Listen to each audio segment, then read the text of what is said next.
എല്ലാ മതങ്ങളും പറയാറുണ്ട് ദൈവം സ്നേഹമാണെന്ന്. പക്ഷേ നമ്മൾ കുറച്ചും കൂടി ഉള്ളിലേക്ക് നോക്കുമ്പോൾ നമുക്ക് മനസ്സിലാവുന്ന കാര്യം ഇതാണ്. ചില മതങ്ങളിൽ നാം വെറും അടിമകളാണ്.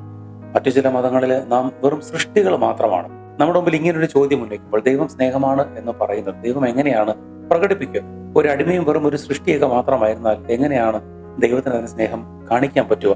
ഞാൻ എൻ്റെ സുഹൃത്തുക്കളോട് സംസാരിക്കുമ്പോൾ അവർ പറയും നമ്മൾ ജീവിച്ചിരിക്കുന്നത് തന്നെ ദൈവത്തിന്റെ വലിയ അത്ഭുതമെന്നാണ്. ആണ്, അല്ല എന്ന് പറയുന്നില്ല. പക്ഷേ അത്ഭുതങ്ങളെക്കാളുപരി ദൈവം എങ്ങനെയാണ് സ്നേഹത്തെ പ്രകടിപ്പിക്കുക? ഞാനൊരു ഉദാഹരണം പറയാം. ഇപ്പോൾ ഞാൻ നിങ്ങളുടെ ചോദിക്കണം, നിങ്ങൾ എത്രമാത്രം സ്നേഹിക്കും എന്ന് ചോദിച്ചാൽ നിങ്ങൾ എന്തോ പറയും? ഇത്ര സ്നേഹിക്കും, ഇത്ര സ്നേഹിക്കും, അല്ലെങ്കിൽ ഇത്രമാത്രം സ്നേഹിക്കും. പക്ഷെ അതിനൊരു അളവ് പോലും മനുഷ്യന് മനസ്സിലാവുന്ന ഭാഷ, ആ വലിപ്പം നമുക്ക് കാണിക്കാൻ പറ്റുന്നത് ഇങ്ങനെ പറയാം: ഞാൻ നിന്നെ മരണം വരെ സ്നേഹിക്കുന്നു. അല്ലെ? അങ്ങനെ ഏതെങ്കിലും ദൈവം നമ്മുടെ മുമ്പിൽ കാണിച്ചിട്ടുണ്ടോ?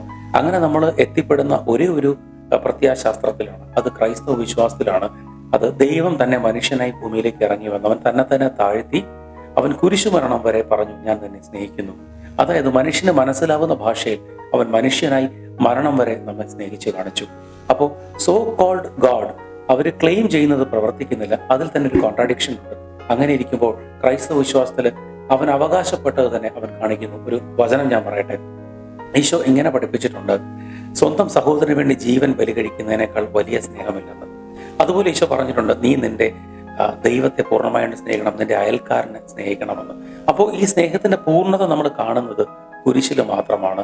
അതുകൊണ്ട് സ്നേഹമെന്ന് ഒരു ദൈവത്തെ നമുക്ക് അവകാശപ്പെടാനുണ്ടെങ്കിൽ അത് ക്രിസ്തുവിൽ മാത്രമാണ്. അതുകൊണ്ടാണ് ചില മതങ്ങളിൽ നമ്മൾ അടിമകളായി പോകുമ്പോഴും ചില മതങ്ങളിൽ നമ്മൾ വെറും സൃഷ്ടികൾ മാത്രമായി പോകുമ്പോഴും വിശുദ്ധ ബൈബിൾ നമ്മളെ പഠിപ്പിക്കുന്നത് എന്താണ്? ദൈവത്തെ ആബാ പിതാവേ എന്ന് വിളിക്കാൻ നിങ്ങൾക്ക്.